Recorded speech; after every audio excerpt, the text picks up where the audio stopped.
தமிழ்குமரனை இயக்க வளர்ச்சிக்கு பயன்படுத்திக் கொள்ளலாம் என்று முடிவு செய்யப்பட்டது. தமிழ்குமரன் உங்களுக்கு தெரியும், திரைத்துறையில் இருக்கிறவர், ஜி.கே. மணியினுடைய பிள்ளை. அவருக்கு இருந்த சினிமா உலக நட்போடும்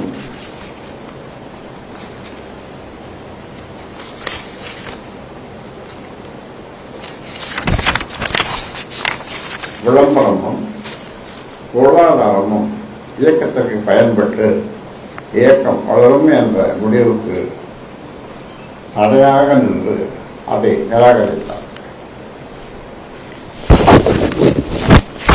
அவரை நியமனம் செய்து நியமன கடிதத்தை கொடுக்கிறேன், கொடுத்து அந்த வாசல்படியை தாண்டவில்லை. அவர் ஃபோன் பண்ணி, அண்ணா உங்கள்கிட்ட ஆசீர்வாதம், நீ உடனே ராஜினாமா செய், அதை கழிச்சு போடும், இவனை பார்க்கணும்னா பார்க்க முடியாது. அப்போ நான் சொன்னேன், நீ இருப்பா, நீ உடனே கிழிக்கும் போகணும், அதை தெருவுலையும் வீச வேணாம், குப்பத்தொட்டியில் ஏறு பார்ப்போம், பேசி பார்ப்போம்னு 2 மாதம் ஒருக்க சொன்னேன். அதன் பிறகு தொல்லை தாங்கவில்லை. மற்றும் ஒரு பொதுக்குழு, அப்போ 2 மாசம் பொறுத்து ஒரு பொதுக்குழு நடந்தது. 2 மாசம் நீ ராஜினாமா பண்ணாதன்னு தமிழ்குமரன்ட்ட சொன்னேன்.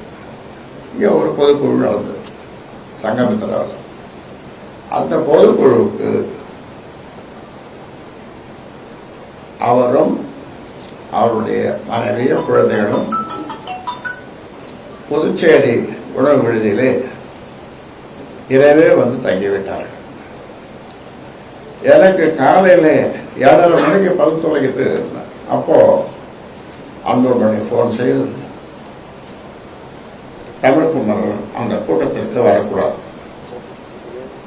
தமிழ்குமரன் அந்த பொதுக்குழுவுக்கு வரக்கூடாது, இப்படி என்னிடம் சொல்ல. எதிர் வரிசையில் மேடையெல்லாம் நம்ம கூட போதும், எதிர் வரிசையில் எங்கேயாவது ஒரு இடத்துல எடுத்துட்டு போயிருக்கலாம். இருந்தாலும் நான் அதை அவரிடம் சொல்ல, அந்த குடும்பத்தோடு வந்த அவர் எவ்வளவு கலங்கி இருப்பார், கண்ணீர் வடித்திருப்பார், அவமானப்பட்டிருப்பார் என்பது உங்களுடைய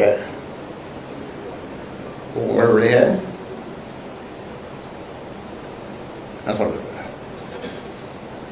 விமர்சனத்திற்கு விட்டு விடுகிறேன். ஆக அதன் பிறகு 2 மாசம் கழிச்சுதான் சரி போய் நீ ராஜினாமா கொடுத்துட்டு வந்துருப்பா அப்படின்னு சொன்னேன். அது வரைக்கும் பார்க்கவே இல்லை. 2 மாசம் பொறுத்து ராஜினாமா பண்ணிட்டார். இது ஒரு அதே செயல்தான் முகுந்தனுக்கும் நடந்தது. முகுந்தனுக்கும் மேடையிலே நடந்தது. நீங்க பார்த்தீர்கள்.